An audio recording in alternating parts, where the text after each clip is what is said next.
요즘 우리 교회에서는 큐티 본문으로 요한계시록을 묵상하고 있습니다. 요한계시록은 교회를 오래 다닌 그리스도인들에게도 까다롭게 여겨지는 그러한 성경책입니다. 더구나 여러 상징들과 또 곧바로 이해하기 힘든 그런 표현들이 많이 등장하기 때문에 더 어렵게 느껴지기도 합니다. 그리고 하나님께서 마치 이 세상을 심판으로 마지막으로 심판하실 때에 일어날 일들에 대해서 묘사하고 있는 부분이 아주 많기 때문에 그 내용들의 분명한 이해를 쉽게 이해하기 어려운 부분들이 많은 것도 사실이기 때문에 요한계시록의 내용을 명확하게 이해하기는 어느 정도 어려움이 있다는 것도 분명합니다. 그렇기 때문에 어떤 부분은 신학자들 사이에서도 굉장히 다양한 견해들이 있는 부분도 있고, 그것은 어느 한 가지를 딱 지지하기에는 어려운 부분도 있는 것도 사실입니다. 그럼에도 불구하고 요한계시록은 우리에게 감추어진 성경이 아니라 하나님께서 요한 사도를 통해서 분명한 복음의 메시지를 전달하고 있다는 것을 우리는 기억해야 합니다. 모든 성경은 우리에게 어려운 것이 아닙니다. 하나님께서 우리에게 분명히 알라고 분명하게 하나님의 복음의 메시지를 전해주는 거기 때문에 요한계시록도 거기에 포함된다라는 말씀을 드리고 있는 겁니다. 요한계시록은 마지막 심판날의 무섭고 두려운 부분을 이야기하려는 것이 주 목적이 아니라 예수님을 믿고 따르는 우리 그리스도인들이 바라보아야 할 하나님의 나라에 대한 소망을 보여주기 위해서 이 말씀을 우리 가운데 주고 있는 것입니다. 사도 요한 당시의 그리스도인들은 로마 제국으로부터 상당히 핍박을 받고 있는 그런 때였습니다. 때로는 목숨을 잃기도 하고 또 당대의 최고의 권력으로 세계의 패권을 쥐고 있었던 로마 황제는 하나님만을 유일한 신으로 따르면서 하나님의 말씀에 부합하지 않으면 로마의 규칙이라 하더라도 그것을 따르지 않는 그리스도인들에 대해서 잔인하게 핍박하고 있는 그런 시대였음을 우리는 좀 기억하면서 요한계시록을 좀 볼 필요가 있습니다. 이렇게 고난을 당하고 있는 당시의 그리스도인들에게 전해지는 요한계시록은 엄청난 소망이었고 위로였습니다. 무섭다, 두렵다가 아니라 이렇게 힘들고 어려운 시대를 살아가는 우리들에게도 희망이 있구나, 소망이 있구나, 하나님은 우리에게 소망을 주시는 분이구나, 이것을 바라보면서 우리는 견뎌야겠다, 이런 마음을 갖도록 하는 굉장히 위로가 되는 그런 성경이었음을 우리는 기억해야 한다는 것입니다. 그들이 당하는 온갖 핍박과 고난은 하나님의 심판때가 되면 하나님께서 악의 세력들을 심판하시고 그리스도인들을 보호하시고 승리하게 하시다라는 그런 메시지는 그들에게는 정말 말 그대로 복음이었습니다. 어쩌면 요한계시록이 왜 우리에게 소망이 되지 않는가, 기쁨이 되지 않는가를 오히려 생각해 본다면 이 시대가 너무 편해서 그럴지도 몰라요. 어쩌면 그리스도인들이 이 시대에 너무 힘들고 어렵게 핍박을 받으면서 살고 있다면 요한계시록은 굉장히 우리에게 위로가 되리라는 생각이 듭니다. 오늘 날씨가 안 좋아서 그런지 마이크 상태가 영 안 좋습니다. 그렇죠? 그래도 이해하고 들으세요. 날씨가 그래서 그렇습니다. 아무튼 요한계시록은 그런 상황 속에서 증거된 메시지였기 때문에 마지막 부분인 22장 20절에 보면 이렇게 말합니다. 내가 진실로 속히 오리라, 이렇게 말씀하셨어요, 예수님께서. 그러니까 그들이 뭐라고 대답하시면 주 예수여 오시옵소서, 아멘, 지금 오십시오, 좀 빨리 오십시오. 이것이 요한계시록 마지막의 소망이고 기도입니다. 하나님, 지금 핍박받아 힘듭니다. 어렵습니다. 고통스럽습니다. 왜 우리 그리스도인이 이런 많은 고난과 역경을 받으며 살아야 되는지 모르겠습니다. 그런데 주님께서 오시면, 마지막 그날이 오면 하나님께서 우리에게 하나님의 나라의 영광을 보여주시고 그곳으로 우리를 인도하신다고 하니 하나님 빨리 오십시오. 이것이 요한계시록의 소망이었다라는 것입니다.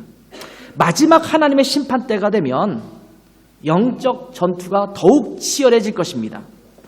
마지막 몸부림을 치고 있는 사탄의 세력은 극렬하게 저항할 것이고 그리스도인들은, 제대로 된 그리스도인들은 그것에 맞대항하면서 또 함께 대응할 것입니다. 그래서 성경은 이러한 마지막 영적 전투를 아마겟돈 전쟁이라는 표현을 쓰기도 합니다. 요한계시록 16장에 보면 하나님의 마지막 심판인 7 대접을 쏟아부어서 재앙을 내리시는 장면이 있는데 6번째 대접을 이렇게 쏟아부었을 때 더러운 새 영이 하나님과 싸우러 이렇게 등장하기 시작합니다. 그들이 싸우는 격전지로 모이게 되는데 그 격전지의 이름을 아마겟돈이라고 표현하고 있죠. 아마겟돈의 세 왕들이 모여서 함께 전쟁이 일어나는 그런 장소, 이것을 아마겟돈이라고 말합니다. 그래서 마지막 치열한 영적 전투가 어디냐? 그곳이 아마겟돈이다, 이렇게 말합니다. 아마 여러분들은 영화를 보거나 아니면 게임을 하다가도 보면 아마겟돈이라는 이름이 종종 언급되는 것을 보게 됩니다. 마지막 심판 때에 하나님께서 사탄의 세력과 치열하게 싸우는 전쟁, 이것을 그렇게 표현하는 것입니다. 이 아마겟돈이라는 것은 히브리어에서 나온 말인데 하르 무깃도라는 단어에서 나온 겁니다. 하르 무깃도. 하르라는 것은 언덕, 뭐 이런 뜻이거든요. 무깃도라고 하는 언덕, 이렇게 이야기하는 것인데, 무깃도라고 하는 것은 이스라엘이 아니라 이스르엘이라는 평야가 있는데 그 평야에 있는 곳입니다. 동서남북으로 이렇게 모두가 통하는 교통의 요충지이기도 하고, 교통의 요충지이다 보니까 전쟁이 일어나면 늘 치열하게 전략적으로 그곳을 차지해야만 되는 그런 지역이기도 합니다. 그러니까 아마겟돈이라는 지역은 무깃도라는 지역이죠. 무깃도라는 지역은 이스라엘 역사 가운데 전쟁이 가장 많이 일어났던 지역 중에 하나가 무깃도라는 지역이에요. 그래서 이 아마겟돈, 하르무깃도라고 하는 곳은 전쟁이 굉장히 자주 일어나는 곳, 이 치열한 접전의 현장, 이런 것을 말할 때 이제 아마겟돈이라는 상징적 표현을 쓰는 것입니다. 어떤 분은 아마겟돈이 어디냐? 어떤 분은 아마겟돈이 한국일 수도 있다, 이런 표현을 쓰게 돼요. 마지막 때에 3차 세계대전이 일어나면 어디서 일어나겠느냐? 한국이다. 지금 북한과 한국이 이렇게 대적하고 있지 않습니까? 지금 뭐 북한이 뭐 미사일 시험을 다시 한다고 그러고, 뭐 또 미국에서는 다시 너희들 꼼짝 마 이러기도 하고 막 이러지 않습니까? 그런 현장이 지금 사실은 한국이기 때문에 어쩌면 마지막 아마겟돈은 한국에서 일어나지 않겠는가, 뭐 이런 말을 하기도 해요. 근데 여러분, 너무 그런 것에 현혹되지 마세요. 아마겟돈은 특별한 장소라는 의미라기보다는 영적 전투가 일어나는 현장, 그 모든 것이 아마겟돈이 될 것입니다. 하나님과 사탄의 세력이 싸우는 현장, 어쩌면 우리는 이 시대에 계속해서 아마겟돈의 현장을 살아가고 있는 겁니다. 사탄과 치열하게 싸우는 현장을 지금 살아가고 있는 것입니다. 그러니까 치열한 영적 전투가 일어나는 곳, 이것이 바로 아마겟돈이라는 의미로 우리가 해석하면 훨씬 더 좋을 것 같습니다. 이제 마지막 때가 가까우면서 이 치열한 영적 전투가 점점 더 치열해질 것입니다. 이때를 준비하면서 우리 그리스도인이 가져야 할 태도는 인내하는 마음과 믿음으로 견고해지는 것입니다. 참고 견디고 믿음으로 견디는 것입니다. 이런 요한계시록을 묵상하면서 요한계시록의 어떤 한 부분을 말씀을 나눌까 하다가 제 머릿속에 또 주님께서 몇 주 전부터 이 요한계시록에 있는 말씀보다는 베드로 후서에 오늘 읽었던 그 본문을 자꾸 떠오르게 하셨어요. 그래서 이 말씀을 대신해서 나누는 게 더 좋겠다라는 생각을 갖게 되었습니다. 요한계시록을 묵상하면서 떠오른 베드로 후서 오늘 본문의 말씀을 함께 여러분과 나누기를 원합니다. 베드로 사도 역시 마지막 때에 대한 말씀을 전해주고 있습니다. 이 마지막 때는 베드로뿐만 아니라 요한뿐만 아니라 그 당시에 사도들이 굉장히 자주 이야기했던 것 중에 하나죠. 사도 요한처럼 하나님 나라의 보좌 위에 올라가서 그 계시를 받은 것은 아니었습니다만 요한계시록과 같은 맥락에서 우리에게 주시는 메시지가 있습니다. 오늘은 마지막 때를 바라보는 우리 그리스도인들에게 베드로 사도를 통해서 주시는 메시지를 한번 요한계시록 묵상하는 도중에 함께 살펴보기를 원합니다. 성경은 우리에게 주님의 날이 가까워 오고 있다라고 끊임없이 말씀을 전해주고 있습니다. 우리가 자동차를 운전하다 보면 계기판에 경고등이 뜰 때가 있죠. 여러분, 운전하다 보면 계기판이 그냥 이렇게 잘 속도라든지 밖의 온도라든지 이런 것들을 잘 보여주고 있지만 어떤 때는 노란색 등이 깜빡깜빡 거리기도 하고 어떤 때는 빨간색 등이 들어오기도 합니다. 연료가 부족하면 연료를 주입하라는 이렇게 깜빡이가 뜨죠. 기름통 같은 게 깜빡거리면서 이제 빨리 연료를 주입해라, 이런 메시지를 보내기도 합니다. 램프가 고장나면 램프가 고장났다라는 또 불빛이 들어오기도 합니다. 브레이크에 문제가 있으니 브레이크 점검을 하라라는 불빛이 들어오기도 합니다.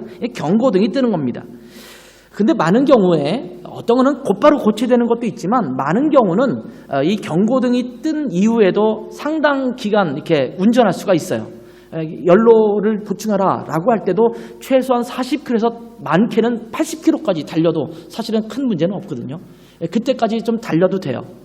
근데 저는 그걸 믿다가 2번씩이나 이렇게 선 적이 있어요. 고속도로에서 한번 그때 뒤셀도르프인가 가면서 중간에 고속도로에서 한번 선 적이 있고 시내에서도 한번 선 적이 있어요. 이 기름이 경고등이 떴는데 다음 주유소에서 넣어야지 라고 했는데 주유소가 그동안 안 나오는 거예요. 계속 안 나와요. 새로 난 고속도로 쪽을 달리고 있는데 그렇게 주유소가 없는 고속도로는 처음 본 것 같아요. 계속 가다가 결국은 차가 서더라고요.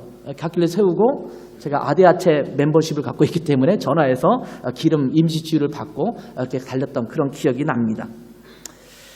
경고등이 들어오는데 문제를 해결하지 않고 주행을 하게 되면 때로는 이 기름이 없어서 차가 서는 경우도 있지만 어떤 경우는 굉장히 큰 문제가 발생하기도 합니다. 그렇기 때문에 경고등이 들어오면 빠른 시간 안에 그 문제를 해결해야만 되는 것이 분명합니다.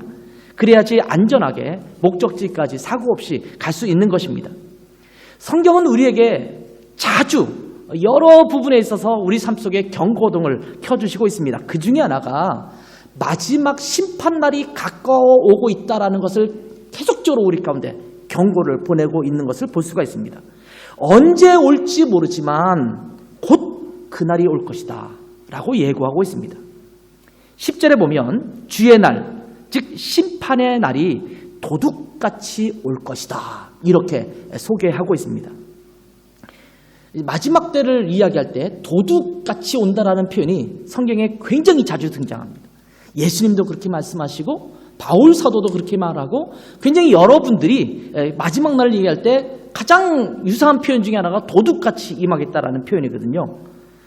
여러분도 아마 뉴스를 들어서 아시겠습니다만 지난 11월 25일 월요일이죠. 새벽 5시경에 일어났던 희대의 엄청난 그 절도 사건 여러분 기억하십니까? 드레센에 있는 우리가 살고 있는 이 도시에 굉장히 유명한 보석박물관이 있잖아요.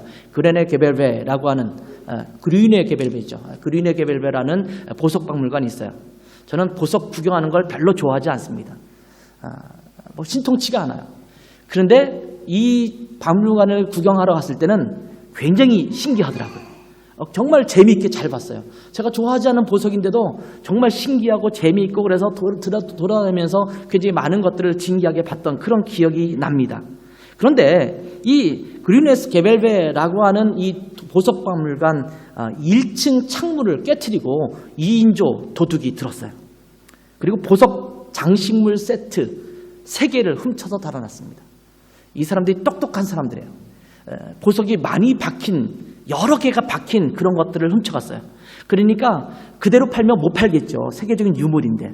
그러니까 하나씩 떼어 팔면 다 팔 수 있어요. 그게 어디 붙어 있는 건지 누가 알겠어요. 그러니까 하나에 막 몇십 개씩 다이아몬드가 붙어 있고 그런데 그걸 다 따로따로 떼서 팔면 충분히 팔 수 있는 그 자체 유물보다는 훨씬 더 값어치가 덜 하겠지만 그럼에도 불구하고 엄청난 값어치를 벌 수 있는 그런 장식품 세트 3가지를 훔쳐간 것입니다. 그 주변에 있는 배전시설이 있었는데 배전시설에 먼저 불을 지르고 경고장치가 움직이지 않도록 울리지 않도록 철저하게 한 이후에 들어가서 깨트리고 곧바로 그것만 아주 짧은 시간에 훔쳐갔다라고 합니다. 이런 보석들은 사실 역사적, 문화적 가치가 엄청나기 때문에 그 금액을 추정한다라는 것이 무리가 있긴 합니다만 보니까 약 10억 유로 정도의 가치를 가지고 있다고 합니다. 우리나라 돈으로 하면 1조 3천 원입니다. 그냥 억소리가 아니라 그냥 조소리가 나는 그런 금액을 가지고 갔어요. 지금 현상금 붙어 있거든요. 어떤 인포메이션을 주면 이 사람에게 주고 있는 현상금이 뭐냐면 50만 유로입니다.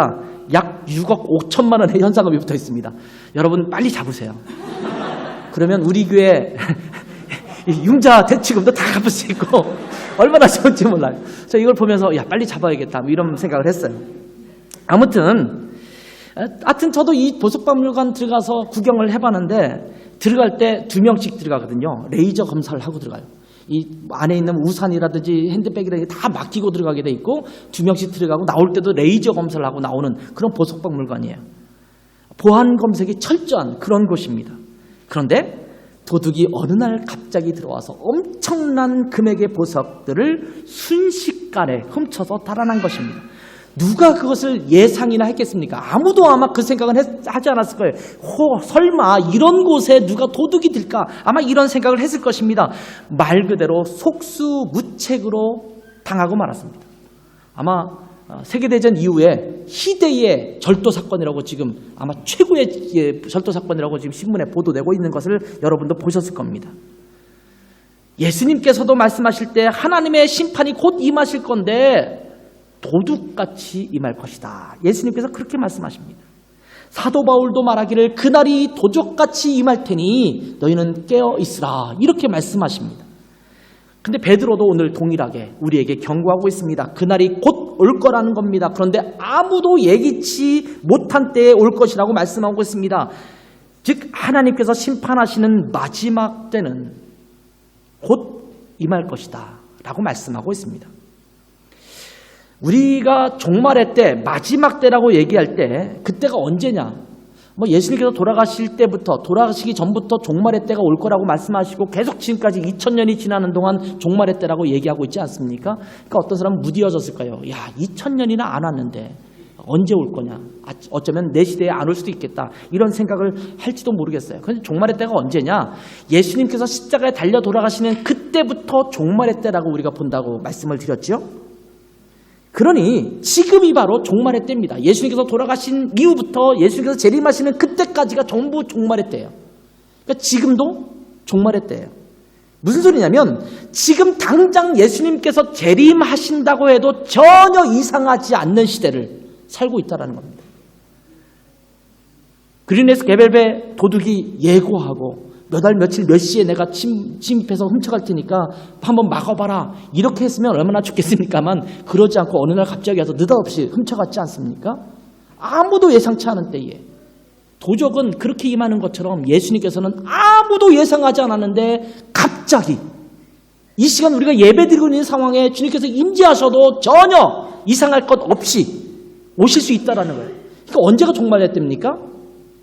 10년 후겠어요? 20년 후겠어요? 지금 오셔도 전혀 이상하지 않은 때이기 때문에 지금을 마지막 때, 종말의 때라고 말하고 있는 것입니다. 그러니 주님의 날이 가까이 임하여 있다는 것을 우리는 기억해야 합니다. 우리는 그래서 그날을 준비하며 살아야 합니다. 언제 오시는 것이 좀 어느 정도 예상되면 좋겠는데 언제 올지 모르기 때문에 우리가 기다려야 되는 거예요. 한국에서는 뭔가 물건을 주문하면 아마존이라든지 이런 쿠팡이라든지 이런 데 주문을 하면 몇 월 며칠 언제 온다는 것이 대부분 연락이 와요. 그렇죠? 그때 거의 정확한 시간에 이게 배달해 줍니다. 독일은 주님 오실 것처럼 택배가 와요. 어떻게 오냐면 며칠 날 온다는 것은 대부분 알려주는데 몇 시에 올지는 도무지 알 수 없어요. 보통 우리가 가구를 주문해도 주문해서 배달시켜도 며칠 날 몇 시부터 몇 시 사이 그러는데 거의 하루 종일이에요. 아침부터 저녁까지 언제 오실지 모르니까 항상 준비하고 기다려야 돼요. 그렇지 않으면 그 물건 못 받아요.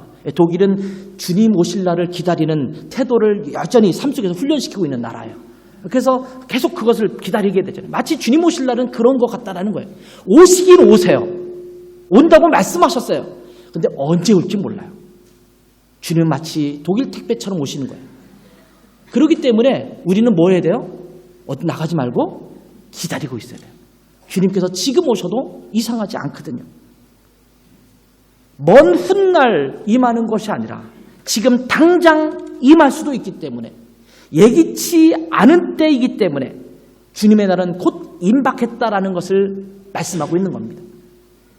어느 날 갑자기 뜬금없이 보석박물관에 도둑이 든 것처럼 주님의 날이 들이닥칠 것입니다. 그래서 우리는 정신을 똑바로 차리고 깨어 있어야 합니다. 그런데 예수님 때부터 주님의 날이 올 것이다 이렇게 말씀하면서 2000년이 지난 지금까지도 그날이 오지 않으니 우리는 그날이 올 것에 대해서 무디어질 때가 있습니다. 오신다고 했지만 아직도 안 오셨으니 언제 오실지 모른다라고 하면서 나태하기가 쉽습니다. 그래서 어쩌면 오늘의 그리스도인들은 그 마지막 때에 대해서는 그다지 마음에 두지 않고 살아가고 있는지도 모르겠습니다. 여러분은 어떠세요? 여러분은 지금 곧 주님이 오실 수도 있다라는 생각을 지금 갖고 계세요? 제가 예전에도 한번 말씀드렸지만 저는 어디 멀리 여행을 갈 때, 특별히 비행기를 타고 갈 때는 마지막 준비를 좀 하면서 가는 편이에요. 왜냐하면 비행기 사고는 확률적으로 그렇게 자주 나는 건 아니지만 났다 하면 거의 못 돌아오는 사고가 많거든요. 그래서 비행기를 탈 때마다 제가 이 비행기 탔는데 혹시 비행기라도 사고라도 일어나면 나는 죽잖아요. 그러니 정리를 하고 가야죠. 뭐 정리할 건 별로 없습니다만 아무튼 그럼에도 불구하고 뭐 유서를 쓰면 마치 그런 일이 일어날 것 같아서 안 쓰고 그냥 이렇게 가는데, 그러나 마음의 준비를 하는 거예요. 언제든지 우리는 죽을 수 있다라는 생각을 가지고 살아가는 것이 필요하지 않습니까? 그런 것처럼 주님께서 어느 날 임하실 수 있어요. 사고를 당한 사람들이 주변에 있는데 그분들은 사고 당할 것을 전혀 알 수 없었는데 갑자기 사고로 죽는 경우도 있지 않습니까? 예기치 않았어요. 생각도 안 했어요. 그런데 황당하게 어느 날 갑자기 유명을 달리하기도 합니다. 이것이 마지막 때예요. 우리의 죽음의 때도 마지막 때고 주님께서 다시 이 시간 재림하는 것도 마지막 때라고 할 수 있는데 그때는 언제 올지도 몰라요. 그런데 성경은 이런 부분에 대해서 오래오래 마지막 때라고 말씀하면서도 오지 않는 그런 부분에 대해서 뭐라고 말씀하고 있냐면 하나님께서 오래 참고 계시는 중이다, 이렇게 말씀하고 있습니다. 참고 참고 또 참으시는 주님의 모습을 우리에게 소개해주고 있습니다. 오늘 본문에도 보면 이런 말씀이 있습니다. 8절과 9절 말씀입니다. 같이 한번 읽어볼까요? 시작. 사랑하는 자들아, 주께는 하루가 천년 같고 천년이 하루 같다는 이 한 가지를 잊지 말라. 주의 약속은 어떤 이들이 더디다고 생각하는 것 같이 더딘 것이 아니라 오직 주께서는 너희를 대하여 오래 참으사 아무도 멸망하지 아니하고 다 회개하기에 이르기를 원하시느니라. 자, 아마 베드로 사도가 살았던 그 시대에도 마지막 때가 온다고 했는데 도대체 그날이 언제 오나요? 정말 더디게 오네요. 이런 질문을 하는 사람이 있었나 봅니다. 2000년을 견디는 우리도 아무 말 안 하고 있는데 그 당시 예수님께서 돌아가신 지 얼마 안 됐던 베드로 사도 시대에도 벌써 그런 질문을 하는 사람이 있었던 모양이에요. 이렇게 질문할 때가 우리도 많지 않습니까? 주님 도대체 언제 오십니까? 어쩌면 우리는 관심 없다고 말할지 모르지만 특별히 이단 중에서는 관심 있는 사람이 굉장히 많죠. 그래서 뭐 어느 날 몇 월 며칠 몇 시에 온다라고 막 생각하기도 하고 어느 장소에 임하니까 빨리 흰옷 입고 기다려야 된다라고 말하기도 하고 그러기도 해요. 흰옷 안 준비해도 됩니다. 흰옷은 주님께서 준비해 주시는 거지 우리가 준비하는 게 아니에요. 성경을 보면 흰옷을 주님께서 우리에게 입혀주시는 거예요. 우리가 흰옷 입고 기다릴 필요가 없어요. 우리의 거룩함은 우리에게서 오지 않습니다. 주님이 주시는 거예요. 근데 아무튼 그날 그때에 대해서 관심을 갖고 있는 거거든요. 그래서 마지막 날이 언제인지 연구하는 거예요. 그러니까 요한계시록을 읽으면서도 그때가 언젠가, 이런 징조가 일어나는 것이 어떤 현상인가. 예전에는요, 정말 오래전이죠. 제가 청년 시절, 제가 뭐 그 중고등학교 시절, 요때는 EU 연합이 생기기 막 시작했거든요. 그때는 ECC였나? 아무튼 그 유럽 경제 공동체라고 했었죠. 그렇게 처음에 생겼을 때 EU가 마지막 날에 적그리스도가 될 거다, 이렇게 얘기하기도 했었어요. 이 나라가 연합해서 뭐 열 왕이 나타나고 뭐 이렇게 나타나죠. 열 뿔이 뭐 있고 뭐 그렇잖아요. 그러니까 EU 연합이 생기면 이 EU 연합이 적그리스도가 돼서 그리스도를 대적하는 단체가 될 거다.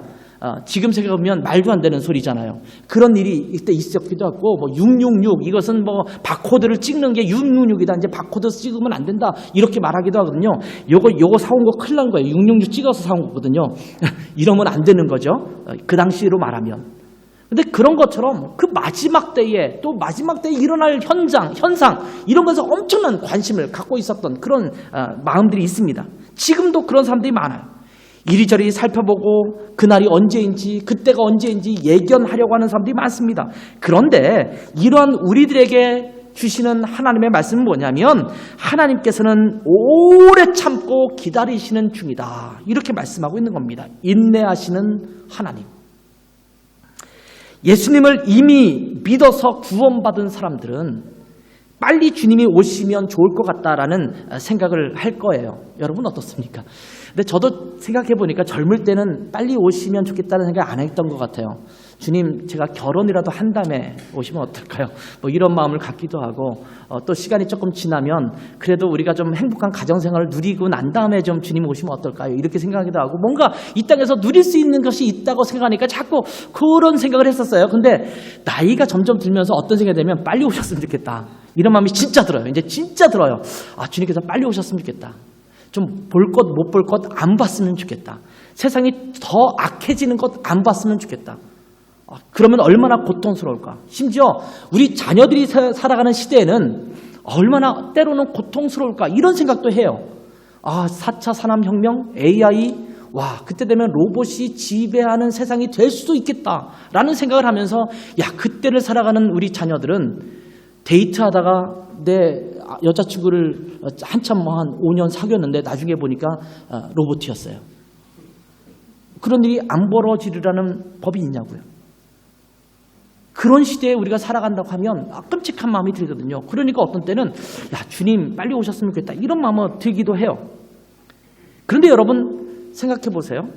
아직 우리 부모님이 예수님을 영접하지 않았고, 내 자식이 아직 예수님을 모르고 있고, 내가 정말 사랑하는 친구가 예수님을 만나지 않았다면 이렇게 기도하지 않을까요? 주님, 잠깐만 기다려주세요. 주님, 지금 오시는 건 너무너무 좋은데, 주님 만나고 싶은데, 근데 주님, 내 부모님이 아직 예수님 못 만났어요. 내 자식이, 또 내 사랑하는 친구가 아직 예수님 못 만났어요. 그 친구가 예수님 만나면 그때 오세요. 그 이후에 오세요. 이런 마음 갖고 있지 않습니까? 기차를 타고 다른 도시로 가려고 하는데 친한 친구랑 같이 가기로 했어요. 근데 친한 친구가 기차 출발 시간 다 됐는데 안 와요. 출발 시간이 됐어요. 근데 한 정거장 남았대요. 트람 한 정거장. 그러면 여러분 어떻게 하겠어요? 승무원 붙들고 제발 조금만 기다려주지 않겠어요? 제 친구 지금 한 정거장만 남았다는데 그 한 정거장 있으면 곧 올 거예요. 조금만 참아주세요. 조금만 늦게 출발하면 안 되겠어요? 이런 마음 갖지 않겠어요? 우리가 종종 그럴 때 있거든요. 비행기 탈 때 조금 너무 늦게 갔을 때 막 그 창구는 문 닫으려고 하는데, 제가 한번 친구랑 어디 가는데, 친구 목사랑 가는데 그 친구가 창구에 붙들고 있더라고요. 이렇게 아직 안 왔다고. 제가 그 당시에 가다가 중간에 펑크가 나가지고 이 펑크 고치고 기다리는데, 고속도로에서 기다리는데 시간이 너무 지체됐어요. 넉넉하게 갔는데도 그 이미 늦어버린 거예요. 근데 제 친구가 문 못 닫게 잡고 있어서 제가 비행기 가까스로 타고 갔던 기억이 있거든요. 그럴 때 잡지 않겠어요? 조금만 기다려주세요. 조금만 기다려주세요. 주님께서 마지막 때를 우리 가운데 오게 하시는 그것이 바로 그런 것과 같다라는 거예요. 주님께서 그렇게 말씀하시는 거예요. 오늘 15절에 보면 또 주의 오래 참으심이 구원이 될 줄로 여기라, 이렇게 말씀하고 있습니다. 주님께서 오래 참으셨기 때문에 구원받을 수 있는 은혜가 우리 가운데 임했다라는 겁니다. 요한계시록을 읽다 보면 임봉된 두루마리의 임봉이 하나씩 떼어집니다. 그리고 마지막 7번째 임봉을 떼니까 7천사가 나타나고 7나팔을 불죠. 나팔 하나씩 불 때마다 재앙이 이 땅 가운데 임하기 시작해요. 그런데 7나팔을 부르는데 하나씩 나팔을 불 때마다 땅과 바다, 물, 사람, 이런 곳에 재앙이 내리기 시작하는데 3분의 1씩이 죽어가기 시작합니다. 한꺼번에 확 심판하시지 아니하고 3분의 1만 멸망시키는 거예요. 왜 3분의 1만 그렇게 죽어나갔을까요? 여러 이유가 있겠지만 그 중에 하나가 뭐냐면, 저는 하나님의 오래 참으심이라고 봅니다. 경고하는 거예요. 경고등을 켜는 거예요. 너희들 조심해. 마지막 때가 이렇게 임할 거야. 한번 봐봐. 그러면서 그 상황을 보면서 하나님 앞에 마음을 돌이키도록 하기 위한 하나님의 오래 참으심이에요. 한꺼번에 쓸어버리고 싶지만 그래도 이걸 보고 너희들 돌이키라고 기회를 주시는 하나님의 오래 참으심이에요. 하나님은 심판을 통해서 사람들을 멸하려는 것이 목적이 아닙니다. 하나님의 심판은 우리의 멸망에 있지 않습니다. 만약 세상을 심판해서 멸망시키는 것이 하나님의 목적이었다면 진작에 하나님의 불같은 심판이 이 세상에 임했을 것입니다. 지금까지 기다리지 않았을 것입니다. 그러나 하나님은 한 영혼이라도 더 구원에 이르기를 원하십니다. 오늘 9절 말씀처럼 주님은 우리를 향해서 오래 참으사 아무도 멸망하지 않고 다 회개에 이르기를 원하신다. 이렇게 말씀하고 있어요. 왜 더디 오는가? 아무도 멸망하지 않고 회개하기를 원하시는 주님의 사랑의 마음, 이 마음이 있기 때문에 마지막 때가 조금만 더 참지라고 하면서 기다리는 하나님의 인내하심이라는 겁니다. 그러니 지금이 바로 기회입니다. 그래서 고린도 후서 6장 2절에 보면 바울 사도가 이렇게 말합니다. 내가 은혜 베풀 때에 너에게 듣고 구원의 날에 너를 도왔다 하셨으니 보라 지금은 은혜 받을 만한 때요. 보라 지금은 구원의 날이로다. 그러면서 하나님께 지금 나아오기를 촉구하고 있습니다. 어떤 분들은 예수 믿는 걸 자꾸 미뤄요. 다음에 믿을게요. 지금 이 복음을 듣고 예수님 영접하지 않겠습니까? 더 생각해보고 다음에 믿을게요. 그런데 그렇게 다음으로 미루다가 기회가 없어질 수도 있어요. 3분의 1이 죽어나가고 하나님의 재앙이 계속적으로 임하고 있을 때에 그것을 보고 하나님 이 세상에 소망이 없는 것을 제가 기억합니다. 내가 하나님을 믿고 구원에 이르겠습니다. 라고 주님 앞에 나와야 되는데 지금이 구원받을 만한 때인데 은혜 받을 만한 때인데 그래서 자꾸 놓치니까 결국 기회가 우리 가운데 사라질 수 있다는 거예요. 하나님의 날이 오기 전에 우리는 하나님을 기억해야 합니다. 그래서 솔로몬도 전도서 12장 1절과 2절에 사람들에게 이렇게 공고합니다. 이 땅에 있는 모든 부귀 영화를 다 이야기하면서 이 세상은 헛되다라고 결론을 내렸던 솔로몬이 이렇게 말하지요. 너는 청년의 때에 너의 창조주를 기억하라. 곧 곤고한 날이 이르기 전에 나는 아무 낙이 없다고 할 해들이 가깝기 전에 해와 빛과 달과 별들이 어둡기 전에 비 뒤에 구름이 다시 일어나기 전에 그리하라. 이렇게 말씀하고 있어요. 이 곤고한 날은 마지막 하나님의 심판날을 말하기도 하지만 또 한편으로는 우리 인생의 마지막 날이 될 수도 있어요. 아까도 말씀드렸지만 그날은 나이가 들어서 오는 게 아니에요. 언제 임할지 몰라요. 근데 그날이 오기 전에 아무 낙이 없다라고 생각하는 그때가 오기 전에 창조주 하나님을 기억하라 라고 말씀하고 있습니다. 살아서 힘이 있을 때, 청년의 때라는 말은 그런 말이에요. 살아서 힘이 있을 때, 내가 숨 쉬고 있을 때에 하나님을 기억하라는 것입니다. 하나님의 심판의 때가 이르면 늦으니까 그날이 오기 전에 창조주 하나님을 기억하고 돌아오라고 권고하고 있는 것입니다. 하나님께서 오래 참고 계시다라는 것은 은혜입니다. 지금은 은혜의 때입니다. 지금은 구원의 때입니다. 그러니 지금 우리는 하나님 앞으로 나아가야 돼요. 내 인생을 엔조이하고 나중에 가겠습니다가 아니라 지금 하나님 앞에 나아가야 돼요. 중요한 것은 이러한 마지막 때에 우리 그리스도인들은 어떻게 살아가야 하는가 하는 것입니다. 마지막 때를 생각하면 여러분 어떻습니까? 두렵고 떨리고 그렇습니까?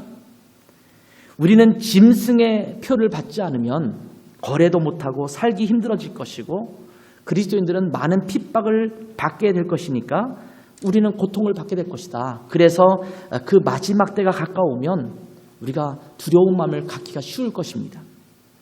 물론 마지막 때가 되면 그리스도인들이 어려움을 겪게 되는 것은 성경에서 자주 이야기하고 있는 부분이기도 합니다. 예수님께서도 그렇게 말씀하셨습니다. 그런데 중요한 것은 우리가 어려움과 고통을 맞이한다. 그것을 받을 수 있다. 이런 것에 성경에 초점이 가 있지 않습니다. 분명히 그것을 이야기하고 있지만 그리스도인이 당할 고난과 역경, 핍박, 어려움 이것에 초점이 맞춰진 것이 아니라는 것을 기억해야 합니다. 거기에 있기보다는 모든 그 어려운 과정을 이겨내고 결국은 예수 그리스도 때문에 우리 그리스도인들은 승리할 것이다. 이것에 초점이 맞춰져 있다는 것을 우리는 기억해야 돼요. 근데 우리는 자꾸 초점을 엉뚱한 데 둬요. 그때 되면 고통받는구나. 어려움을 겪는구나.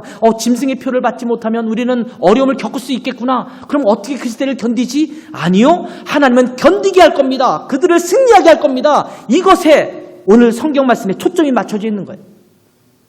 그러니까 두려워하지 마세요. 이 시대에도 벌써 우리 그리스도인들이 살아가기에 아주 좋은 시대가 아니라는 것을 느끼게 됩니다. 세상의 가치관은 이미 성경의 가치관과 점차 그 사이가 깊게 벌어져 가고 있습니다. 성경적 가치관을 가지고 이 시대에 살아간다는 것은 결코 만만치가 않습니다. 윤리적 가치 기준도 서로 다르고 추구하는 것도 다릅니다. 예전에는 이 세상의 도덕적 가치 기준이 성경적 가치 기준과 그렇게 다르지 않았습니다.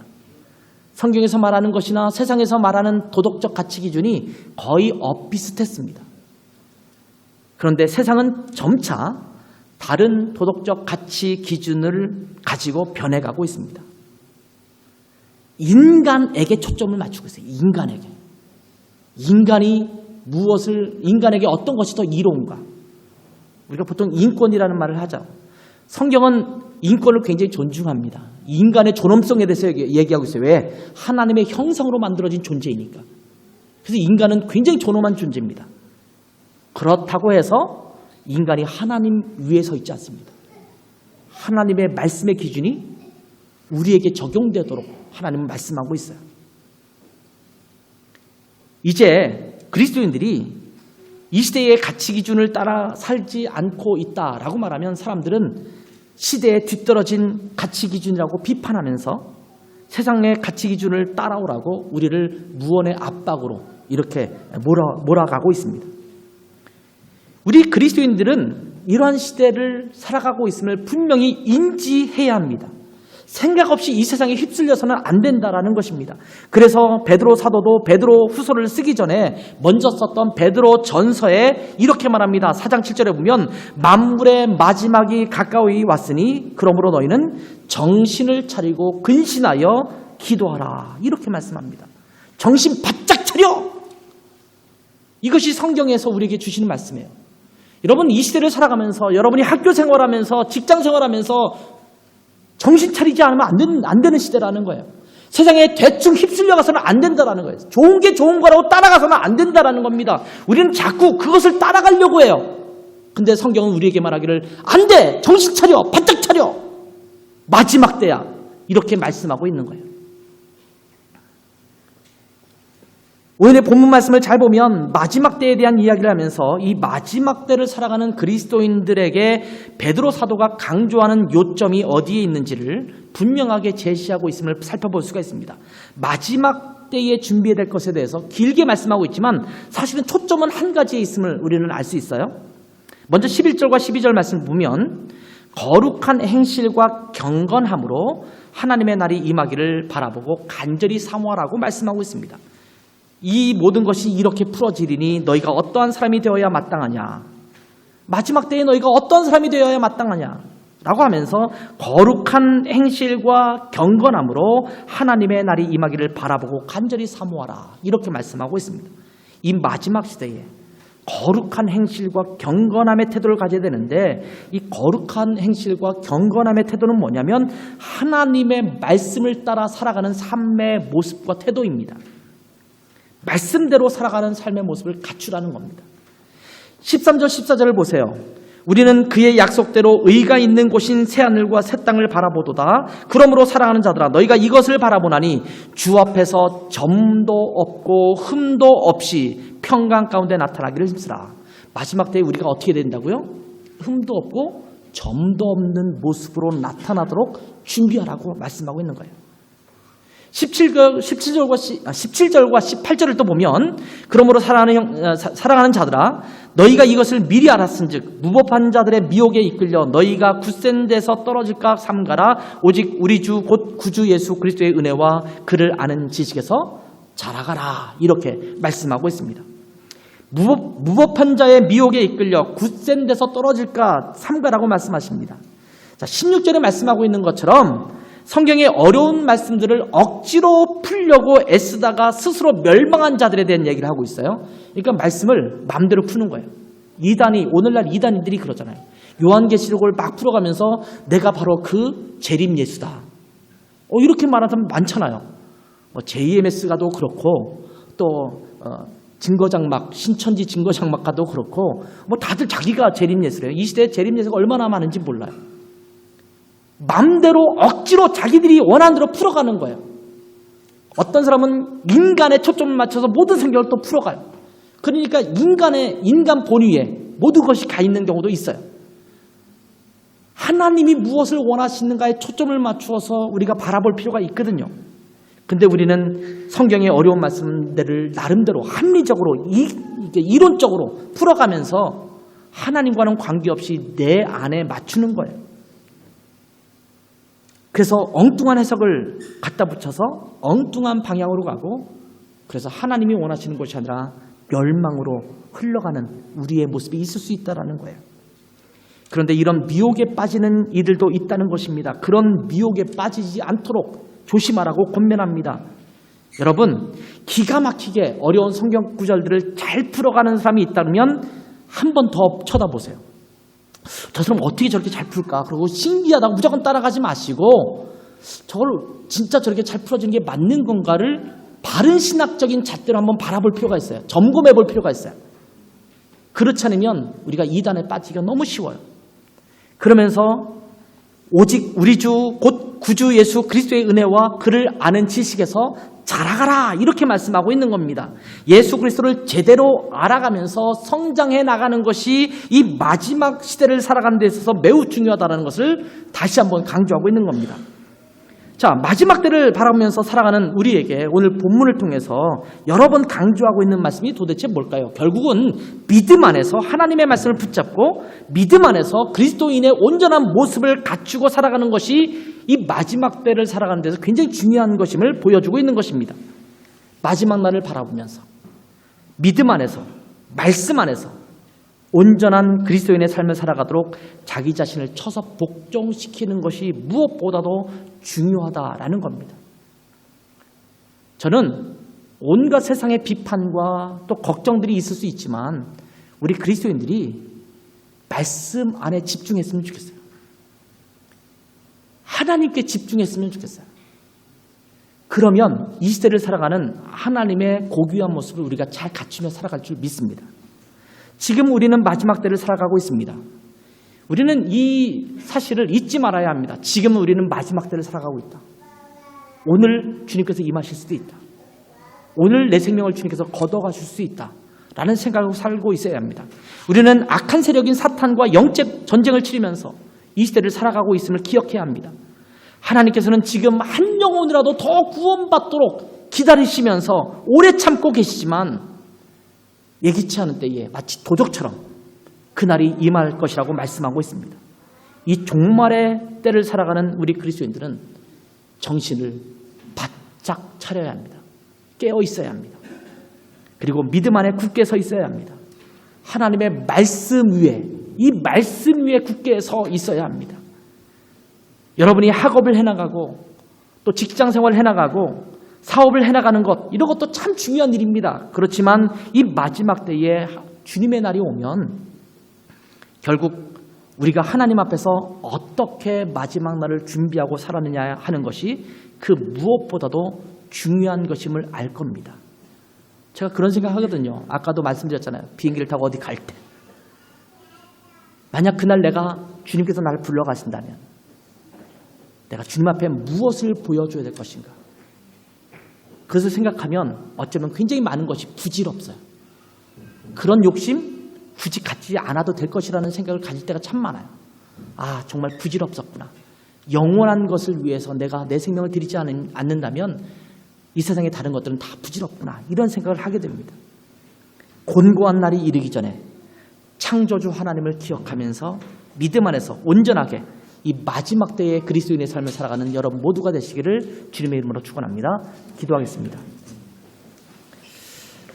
하나님 아버지, 이때가 마지막 때라고 성경은 끊임없이 말씀하고 있고 주님께서 지금 당장 오셔도 전혀 이상하지 않은 시대를 우리가 살아가고 있는데 하나님 이 시대에 마지막 때를 살아가는 우리 그리스도인들이 이때가 마지막 때인 것을 분명히 인지하고 정신 바짝 차리고 살아가는 저희들 되게 도와주시고, 하나님 이 땅을 살아가면서 다른 것에 신경 쓰기보다는 하나님의 말씀대로 하나님의 뜻대로 우리에게 주어진 학업과 직장생활과 가정생활과 사업과 모든 것들을 해나가는 참다운 청직으로서의 그리스도인의 삶을 온전히 살아가는 저희들 될 수 있도록 축복해 주시기를 원합니다. 그래서 마지막 때에 주님께서 이곳에 임하실 때에 살아있도다 착하고 충성된 종아라고 칭찬 듣는 그런 모습으로 하나님 앞에 설 수 있는 우리 모든 성도들 될 수 있도록 축복하여 주시옵소서. 예수님의 이름으로 기도했습니다. 아멘.